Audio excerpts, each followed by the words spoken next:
ദൈവം ആമേൻ സ്തോത്രം ചെയ്ത ഏറ്റവും വലിയ കാര്യമാണ് തൻ്റെ പുത്രനായ ക്രിസ്തുവിനെ നമുക്ക് വേണ്ടി തകർത്തു.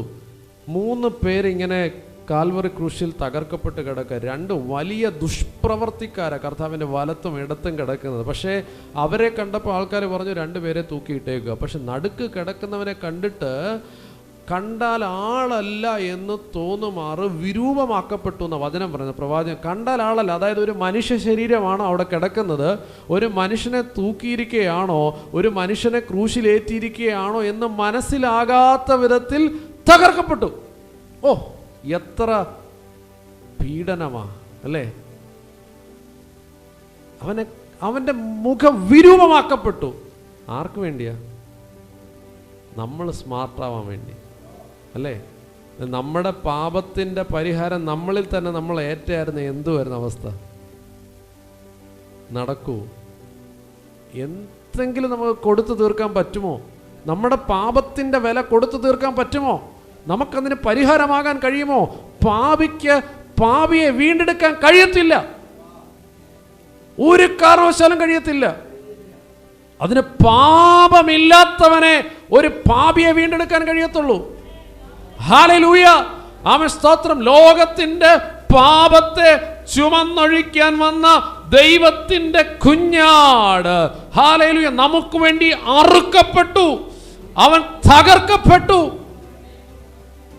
ഞാൻ പറഞ്ഞല്ലോ, കണ്ടാൽ ആളല്ല എന്ന് തോന്നുമാറ് വിരൂപമാക്കപ്പെട്ടു. എന്തുകൊണ്ടാ?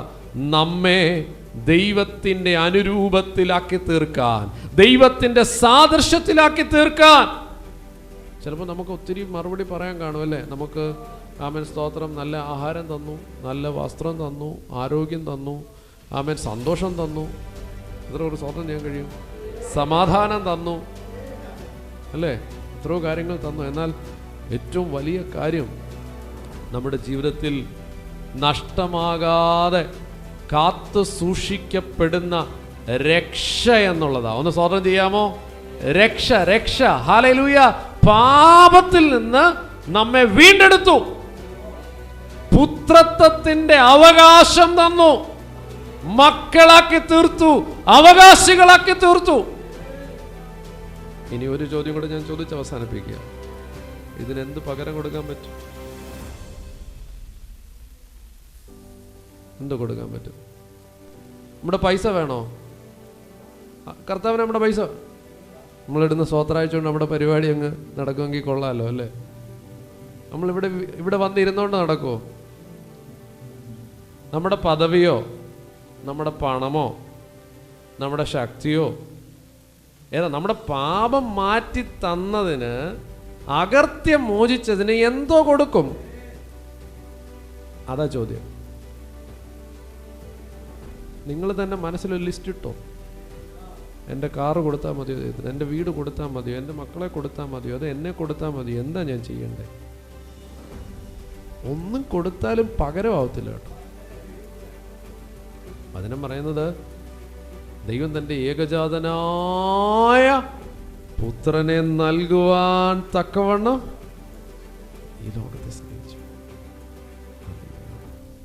ഈ ലോകത്തെ മുഴുവൻ അവൻ അങ്ങനെ സ്നേഹിച്ചു. ആ സ്നേഹത്തിന് പകരം കൊടുക്കാൻ ഒന്നും ആവത്തില്ല. പക്ഷെ ദൈവം ആഗ്രഹിക്കുന്നൊരു കാര്യമുണ്ട്, ഒരു സമ്പൂർണമായ ഹൃദയം. ദൈവം ആഗ്രഹിക്കുന്ന പോലെ ദൈവത്തിൻ്റെ സന്നിധിയിൽ കടന്നു വന്ന് അവനെ സ്തുതികൾ അർപ്പിക്കുമ്പോൾ, ആ നാമത്തെ ഉയർത്തുമ്പോൾ, അവൻ ആ നാമം പരിശുദ്ധമെന്ന് പാടുമ്പോൾ, ദൈവസന്നിധിയിൽ സമർപ്പിക്കുമ്പോൾ ആ സ്വർഗം അങ്ങ് സന്തോഷിക്കും. സ്വർഗം ചെയ്യാമോ? ആ സ്വർഗത്തിലെ സന്തോഷം വെളിപ്പെടും.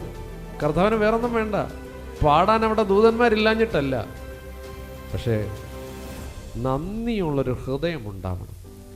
സ്വർഗം ചെയ്യാമോ? ഇന്ന് പകൽ അത്രയാണ് ദൈവം നമ്മിൽ നിന്ന് ആഗ്രഹിക്കുന്നു, നന്ദിയുള്ള ഹൃദയം.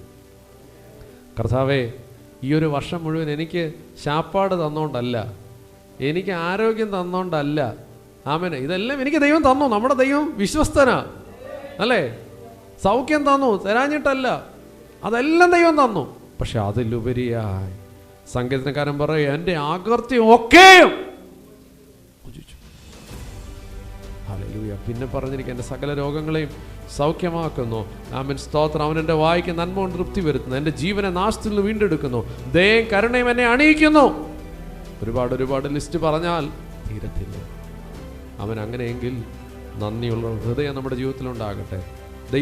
ദൈവത്തോട് കടപ്പാടുള്ളൊരു ജീവിതം നമ്മുടെ ജീവിതത്തിലുണ്ടാകട്ടെ. നമ്മുടെ വാക്കുകൾ, പ്രവർത്തികൾ, ആമേൻ, ദൈവസന്നിധിയിലെ സമീപനം, ദൈവത്തെ മറക്കാൻ പാടില്ല കേട്ടോ. ബാക്കിയെല്ലാം സെക്കൻഡറിയാ. അല്ലെങ്കിൽ നമ്മൾ പകരം ചെയ്യാൻ പറ്റണം. ദൈവം ചെയ്ത ഉപകാരത്തിന് പകരം ചെയ്യണം. പറ്റുമോ?